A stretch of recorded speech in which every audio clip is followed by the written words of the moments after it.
This is a devastating and tragic event for all of us here, but for Fred's family in particular.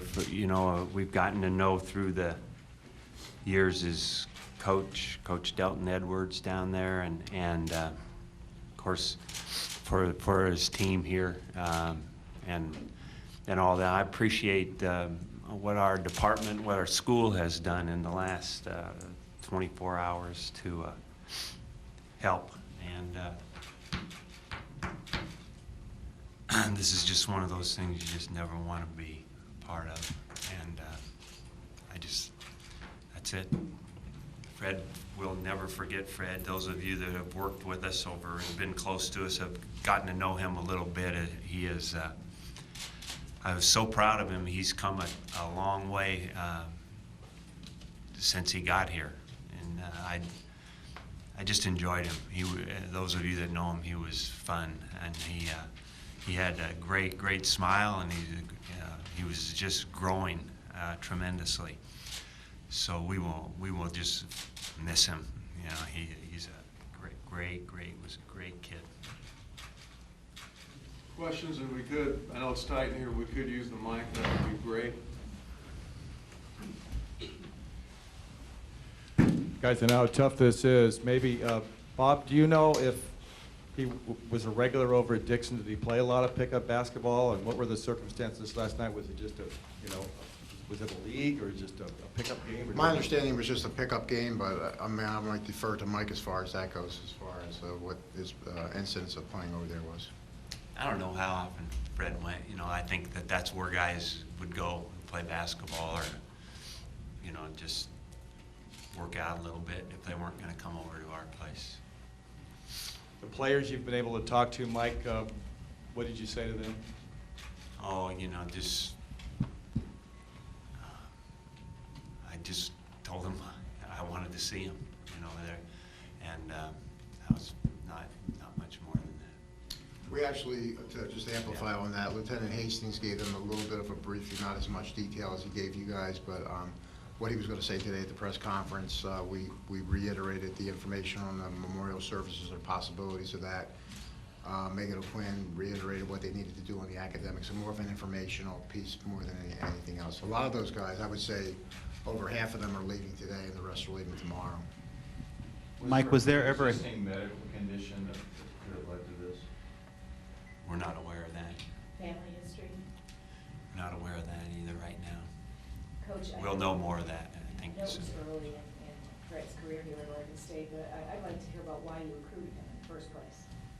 Oh, he is a talented guy, and the first thing obviously that draws you to somebody is talent, and then after getting to know him, it was even easier.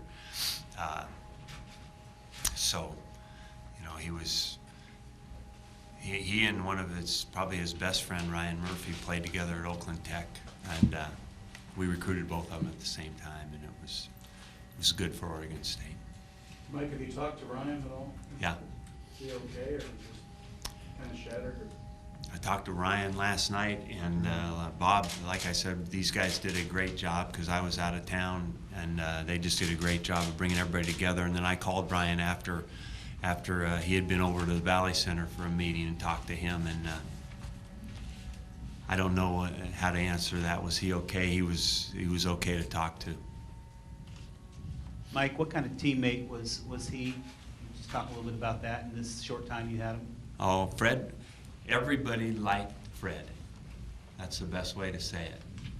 Big old guy, fun, great smile. I think he's just one of those guys everybody liked, and so he was like the perfect teammate. He was young and growing and had a lot of stuff to do, but that's okay. He was really a good kid to be around.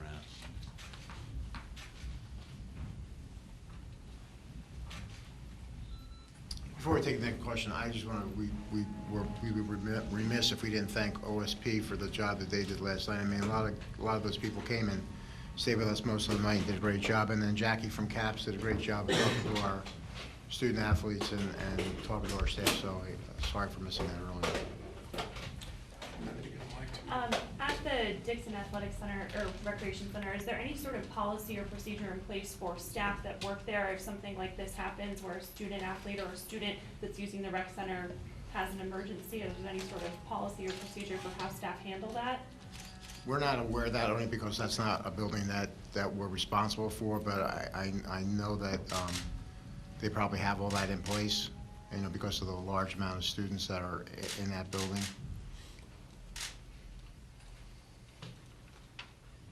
Bob, what does something like this do to your athletic program? Well, unfortunately, this is the 5th incident for me in the last 12 years. I mean, so it's, at my previous stop in Michigan, I have one in 19. I mean, it's tough.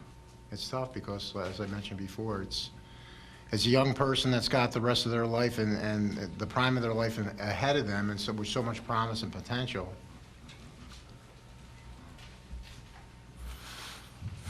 Any other questions? Thank you. Thanks, guys.